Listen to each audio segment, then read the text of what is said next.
Bom dia, boa tarde, boa noite. Você que está nos acompanhando aqui na nossa Escola Bíblica Digital, nossa EBD online, que chega até você pelo nosso canal do YouTube da ICEPG. Vamos aqui continuar com o tema que a gente já vem abordando nas últimas aulas. Nós estamos estudando sobre igreja, baseando nessa revista aqui da editora Cristã Evangélica, Edificarei a Minha Igreja, uma revista muito boa, tem um material muito excelente. E hoje a gente vai estar abordando a quarta aula, que trata das figuras bíblicas da igreja. Mas antes eu quero convidar você para orar, para que o Senhor esteja conduzindo esse tempo, que tudo seja feito para a glória dele. Senhor, obrigado. Obrigado por essa oportunidade que tenho de compartilhar a sua palavra, de compartilhar a tua verdade, que ela alcance corações dispostos, corações sedentos, que encontre uma boa terra para gerar e dar bom fruto. Que o Senhor conduza a cada passo, cada palavra, cada coisa que for dita aqui, Senhor. Nos direcione em tudo, que seja tudo para a glória do seu nome, em nome de Jesus. Amém. Então, a gente vem abordando, já teve a primeira aula do presbítero Daniel, depois do pastor Everson, o presbítero Felipe. Eu estou aqui hoje, a gente está abordando sobre eclesiologia, que é o estudo da igreja. Como surgiu a igreja, para que serve a igreja, quais são os exemplos que a Bíblia fala para ilustrar a igreja. Para começar, eu quero já tirar um jeito de se pensar, um jeito de se ver a igreja, que hoje em dia eu ouço falar. Como se a igreja fosse um acidente, a igreja fosse um desvirtuamento do propósito inicial de Jesus. Então tem gente que fala assim, não, Jesus veio para pregar o amor e para falar sobre como viver bem. Daí pessoas tentaram estabelecer uma religião com instituições e regras em cima do ensinamento de Jesus, mas que isso não teria sido o propósito dele. Isso é mentira, irmãos. A igreja não é um acidente. A igreja está planejada, projetada, sonhada por Deus desde antes da fundação do mundo. O próprio Jesus fala a respeito da igreja. Naquele diálogo com Pedro, onde ele pergunta o que as pessoas dizem a respeito dele e o que os discípulos pensam a respeito dele. E Pedro, inspirado pelo Espírito Santo, diz: Tu és o Cristo, o Filho do Deus vivo. A resposta de Jesus foi que ele faz um trocadilho entre Pedro e pedra, o significado do nome de Pedro, e fala, então, tu és Pedro, e sobre esta pedra, que provavelmente referente-se a si mesmo, edificarei a minha igreja. Alguns teólogos vão dizer que a pedra sobre a qual Cristo edificou a igreja foi a afirmação de Pedro. Foi sobre aquela afirmação que tu és o Cristo, o Filho do Deus vivo. Seria essa, talvez, a pedra fundamental, onde a igreja é edificada. De qualquer modo, a igreja já está ali, na boca de Jesus, nas palavras de Jesus, ele fala sobre a igreja. Não é o único lugar do Evangelho onde Cristo fala sobre a igreja. Então, vamos já tirar esse falso ensinamento, essa falsa percepção de que a igreja é uma coisa inventada por homens que desvirtuaram, que não entenderam o propósito de Jesus. Pelo contrário, Jesus estabeleceu para si a sua igreja, sonhou com a sua igreja e tem trabalhado na sua igreja. Mas para a gente entender o que seria essa igreja, Deus, em sua infinita sabedoria, em sua infinita graça, que é inalcançável para nós de entender a compreensão, ele usa metáforas, ele usa figuras, imagens, para que a gente possa, de fato, perceber, visualizar, imaginar o que ele pretende para nós. Então, ele vai usar algumas imagens para falar sobre a igreja, para se referir à igreja. Então, dentre essas figuras, tem algumas que são as mais comuns na palavra de Deus. Então, tem a igreja como corpo de Cristo. Isso está em diversas passagens da Bíblia. A igreja como noiva de Cristo, noiva do Cordeiro. Em outras passagens, a igreja é definida em outros lugares como edifício, como rebanho, como a lavoura, como a família de Deus. Então todas essas são imagens que a palavra usa para se referir à igreja. E a gente pode aprender com cada uma dessas imagens. E é sobre isso que a gente vem falar aqui hoje. Sobre duas das figuras bíblicas da igreja, essas duas primeiras que vamos estudar, que se refere à igreja como corpo de Cristo e a igreja como noiva de Cristo. Então vamos lá ler um texto de Paulo aos Efésios, capítulo 1, versículo 22 e 23. Efésios 1, 22. E pôs todas as coisas debaixo dos pés, e para ser o cabeça sobre todas as coisas, o deu à igreja, a qual é o seu corpo, a plenitude daquele que a tudo enche em todas as coisas. Então Paulo está dizendo, com todas as letras, que Cristo é o cabeça da igreja e a igreja é o corpo de Cristo. Lá em 1 Coríntios, capítulo 12, versículo 12 e 13, ele fala novamente. 1 Coríntios 12, versículo 12. Porque assim como o corpo é um e tem muitos membros, e todos os membros, sendo muitos, constituem um só corpo, assim também com respeito a Cristo. Pois em um só Espírito todos nós fomos batizados em um corpo, quer judeus, quer gregos, quer escravos, quer livres, e a todos nós foi dado beber de um só Espírito. Essa figura da igreja como corpo é usada por Paulo, parece ser uma das preferidas do apóstolo. Ele usa na carta aos Romanos, aos Coríntios, aos Efésios, aos Colossenses. Então, parece que é uma figura que identifica bastante a igreja. E como assim? Por quê? Quais são as características do corpo que a gente aplica para a igreja? O que o corpo tem em comum com a igreja? Primeiro, como nesse texto de 1 Coríntios 12, unidade. O corpo é um, tem muitos membros, mas constituem um só corpo. Batizados em um só corpo, dados de beber em um só Espírito. Uma só fé, vai dizer outro texto. Um só batismo. Um só Deus, um só Senhor. Aqui em Coríntios, Paulo estava enfrentando um problema da igreja de Corinto em relação à divisão. Existiam aqueles que diziam que eram ensinados por Paulo, então eles eram o time Paulo. Existiam aqueles que falavam que eram de Apolo. E os dois grupos ali, e até mais grupos de dentro daquela igreja de Corinto, pareciam que eram organismos separados, pareciam que não faziam parte do mesmo corpo.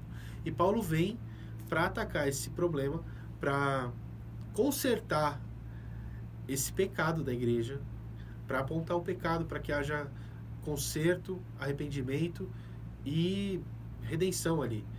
Então ele aponta que o corpo é um só, a igreja é uma só, tendo por cabeça a Cristo Jesus.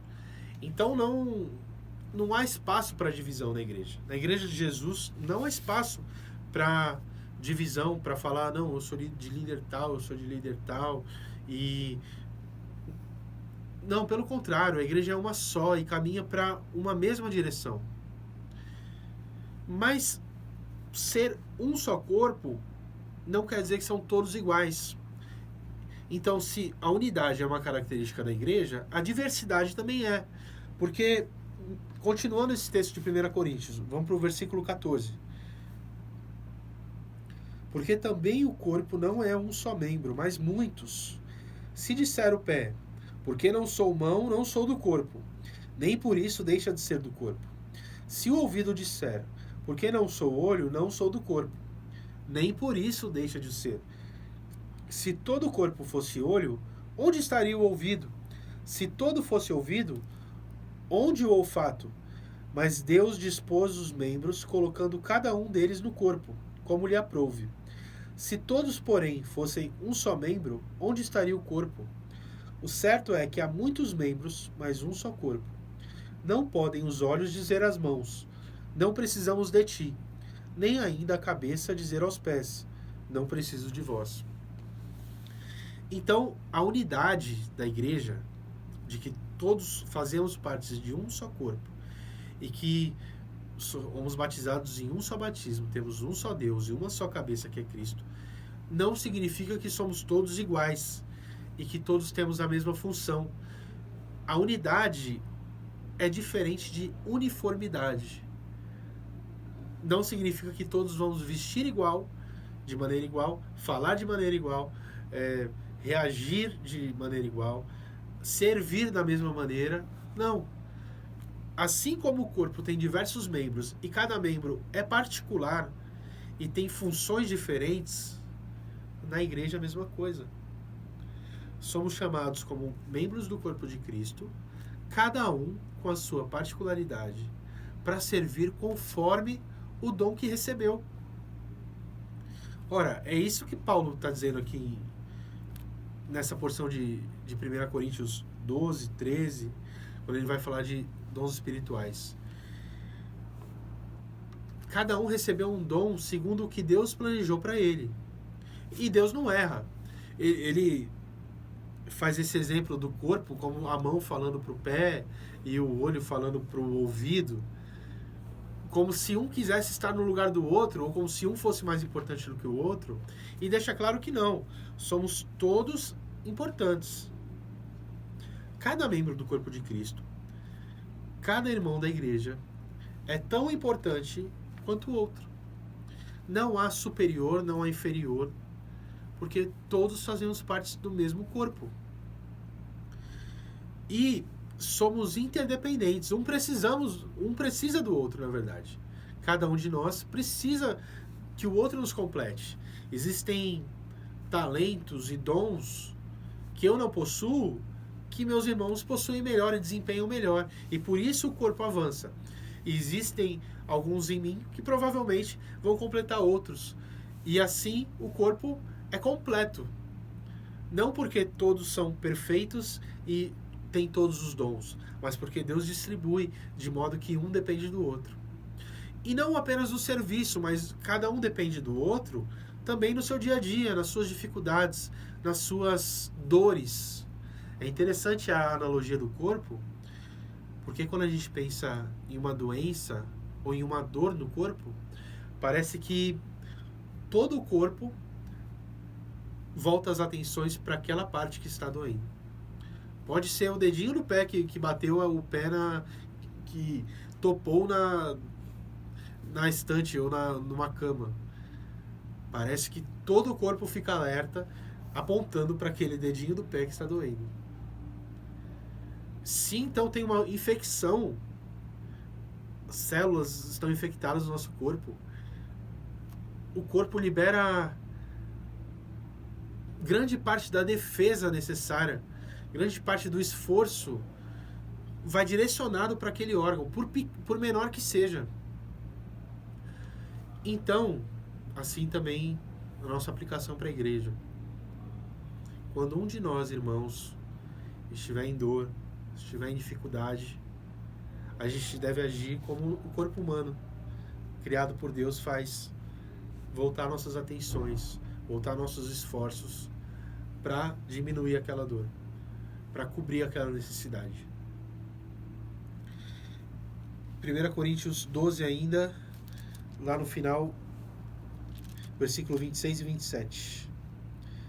De maneira que, se um membro sofre, todos sofrem com ele. E se um deles é honrado, com ele todos se regozijam.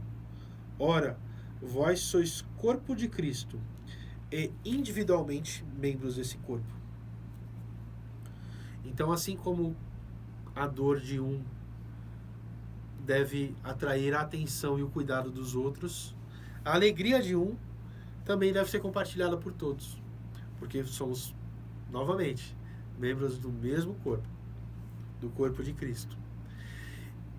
E somos corpo de Cristo na nossa pluralidade, na nossa diversidade, não individualmente. É o que diz o versículo 27 que eu acabei de ler. Nós somos membros do corpo, não somos igreja sozinhos, não somos corpo sozinhos. Precisamos e dependemos um do outro. Então vamos para a segunda figura bíblica sobre a igreja. O corpo de Cristo é a primeira, ele vai falar sobre a unidade do corpo, sobre a diversidade do corpo. Segundo, noiva de Cristo. Vamos lá para o texto de Apocalipse 19. Eu vou abrir em outra tradução aqui.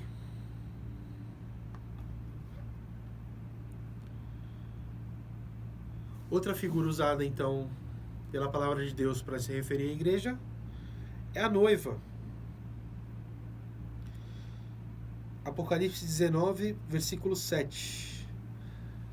Alegremo-nos, exultemos e a ele demos glória, pois chegou a hora do casamento do Cordeiro e a sua noiva já se preparou.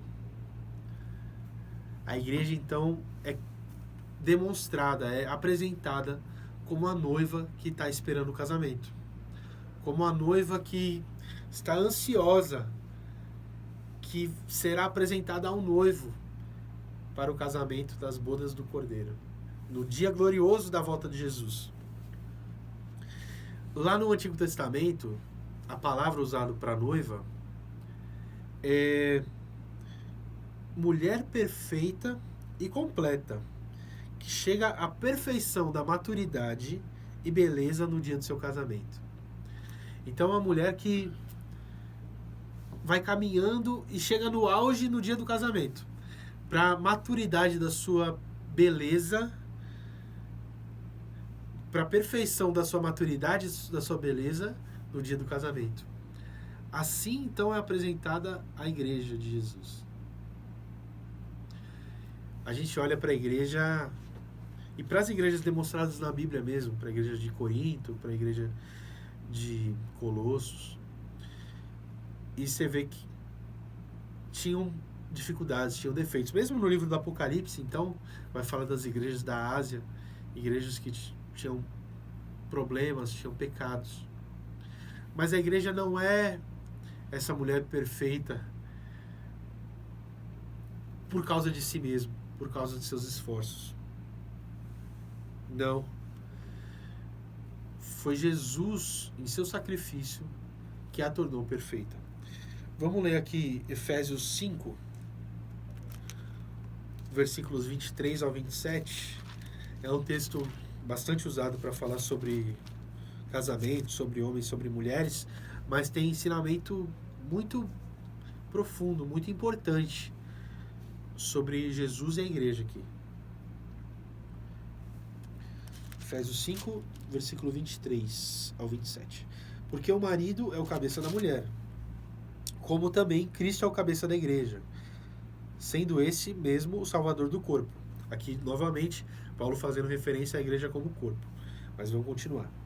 Como, porém, a igreja está sujeita a Cristo, assim também as mulheres sejam em tudo submissas ao seu marido.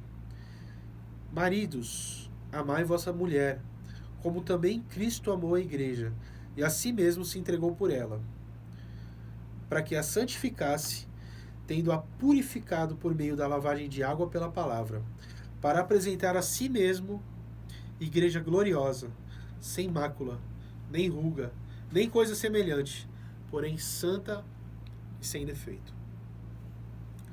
Aqui, nessa analogia do casamento,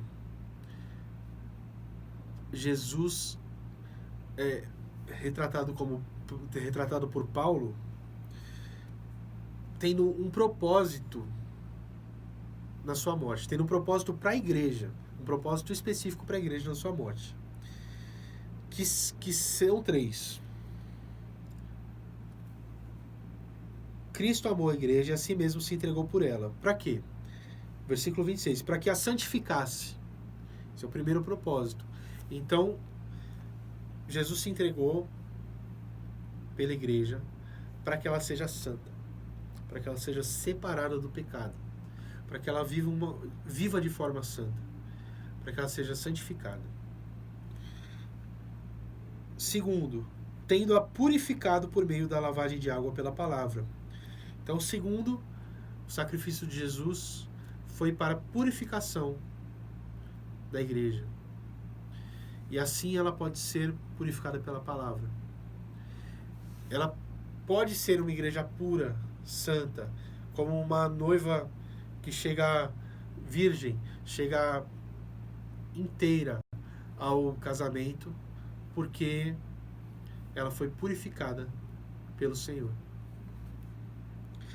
Por fim, para apresentar a si mesmo igreja gloriosa, sem mácula, nem ruga, nem coisa semelhante. Então, a terceira finalidade, o terceiro propósito do sacrifício de Jesus em relação à igreja é para que a igreja se apresente novamente ao Senhor como igreja gloriosa. Essa apresentação vai ser na volta de Jesus, no seu retorno triunfal, em que haverá as bodas, o dia do casamento, o dia pelo qual anseia. E é interessante a figura da noiva também, porque há essa expectativa, essa boa ansiedade, essa esperança de que o casamento chegue. Eu acho que isso deve estar presente em todas as noivas. Quanto mais vai se aproximando o dia do casamento, mais a expectativa desse dia glorioso, esse dia tão esperado. Então, essa pureza da noiva é uma característica muito firme, muito presente e aplicada para a igreja, por Paulo e em Apocalipse, na palavra como um todo. E no que consistiria essa pureza? Como a gente pode aplicar para a gente? Primeiro, a pureza moral, a pureza em relação ao pecado. Nós somos chamados, lá em Efésios, capítulo 4, primeiro versículo mesmo, capítulo 4, Paulo vai falar: rogo-vos, pois, eu, prisioneiro no Senhor, que andeis de modo digno da vocação que fostes chamados. Que andeis de modo digno da vocação a que fostes chamados. Então, nós somos chamados para ser santos, separados do pecado. E a gente deve se portar, deve viver de modo digno dessa nossa vocação, que é ser santo. Fomos chamados para isso. Cristo já fez o sacrifício para que isso acontecesse. Ele já nos purificou. E a gente deve andar nesse caminho de santificação, que é um processo. Mas então, esse chamado à santidade, à pureza moral, é aplicável para a igreja. É mais que desejável, é uma condição da igreja. Porque já que fomos chamados para isso, já que fomos transformados pelo Senhor, não vivemos mais como vivíamos antes. Já devemos abandonar os pecados que cometíamos antes. E devemos caminhar em santidade, cada vez crescendo em conhecer ao Senhor. Conhecendo mais e mais, tendo a certeza, esse espelho de quando olhamos para a palavra e vemos quem somos e o quanto precisamos do Senhor para sermos transformados. Então, a pureza moral é uma característica da igreja, deve ser. E a outra pureza da noiva, e aplicando para a igreja, é a pureza doutrinária. 2 Coríntios, versículo 11.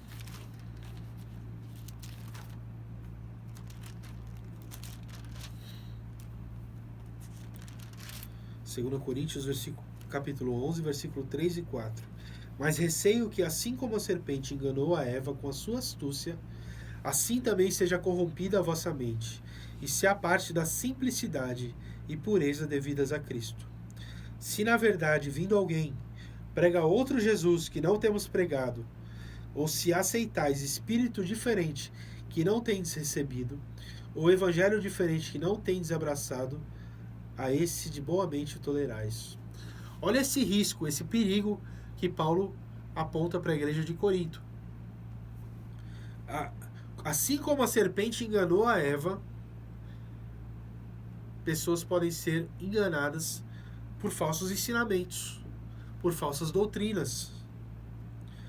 Uma pregação de um outro Jesus, de um Jesus que não bate com o que a Bíblia prega, com o que a Bíblia mostra, com a própria revelação de Cristo, através da palavra de Deus. Pode-se pregar um Jesus que é muito legal, muito fácil, muito duro, muito raivoso. São todos aspectos que não demonstram a totalidade do Cristo, que não demonstram o seu caráter, o seu papel como Salvador. Lá em 2 Timóteo, Paulo vai falar também sobre isso, alertando. 2 Timóteo 4, versículo 3. Pois haverá tempo em que não suportarão a sã doutrina. Pelo contrário, cercearão de mestres, segundo as suas próprias cobiças, como que sentindo coceira nos ouvidos, e se recusarão a dar ouvidos à verdade, entregando-se às fábulas. Olha o risco, irmãos, que temos de não seguirmos a palavra de Deus como ela realmente é. Pessoas distorcem, abrem a Bíblia, mas distorcem seu conteúdo para pregar falsos ensinamentos. Eu separei dois bem rapidamente que a gente pode ouvir nos nossos dias, e não é uma coisa exclusiva dos nossos dias. Há aqueles que banalizam a graça, aqueles que falam da graça de Deus e da vida cristã como se fosse qualquer coisa.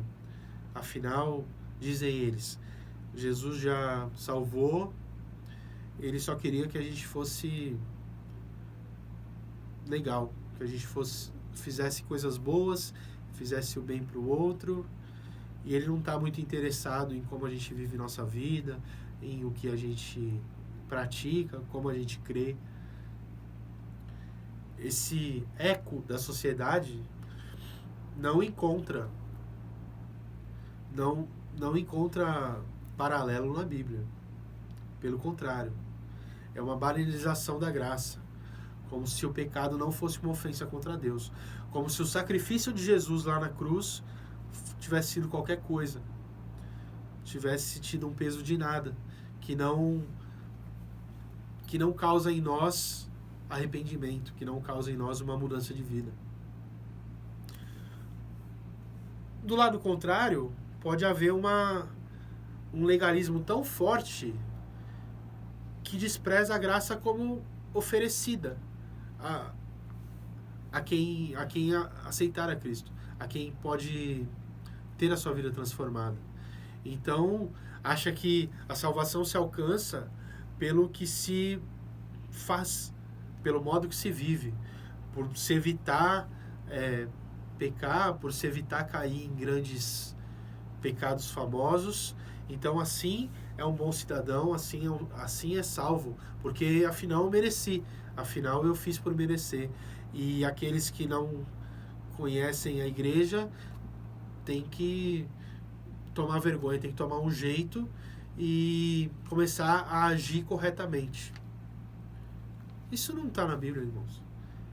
A Bíblia fala de transformação de vida, de arrependimento, de pecado. E a graça é estendida a todos, e a gente deve olhar para o outro, para o perdido, com graça também. Porque nós fomos alcançados, nós sabemos que somos pecadores e fomos alcançados. E assim também desejamos e pregamos o Evangelho para que o perdido também seja alcançado. Então, eu estou finalizando. Foi uma bênção ter esse tempo com os irmãos, vendo essas figuras bíblicas sobre a igreja com a qual a gente pode aprender. A igreja como o corpo de Cristo, em que há unidade e há diversidade, e a igreja como noiva de Cristo, em que há pureza. Pureza moral, pureza doutrinária. Vai ter um momento especial daqui a pouco. Que Deus os abençoe. Agora eu queria apresentar essa música. É uma música já antiga, não sei se vocês vão conhecer, mas que fala desse tema que a gente abordou na aula de hoje, sobre igreja, sobre como Jesus escolheu essa igreja, separou essa igreja. Eu vou cantar aqui junto com a minha esposa. E a música tem esse poder de não só transmitir e atingir emoções, mas também de ensinar, que essas letras sejam firmadas no seu coração aí também.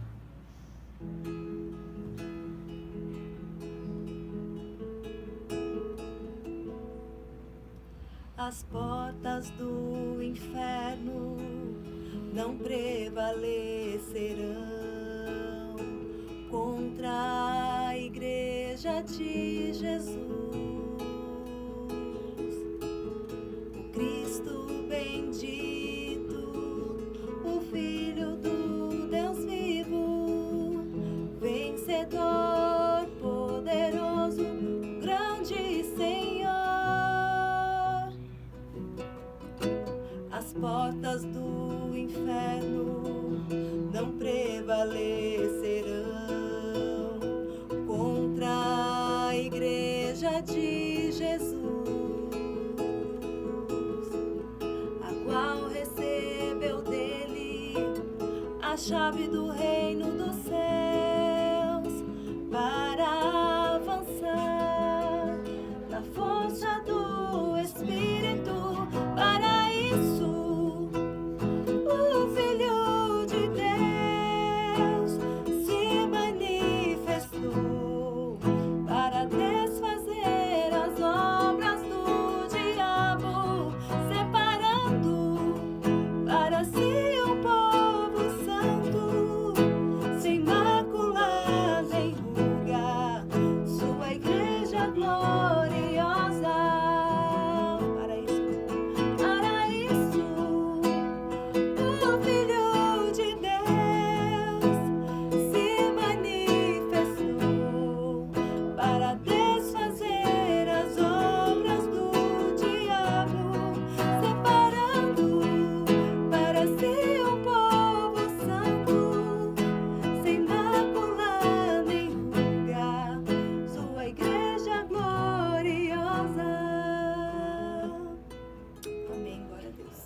Deus te abençoe.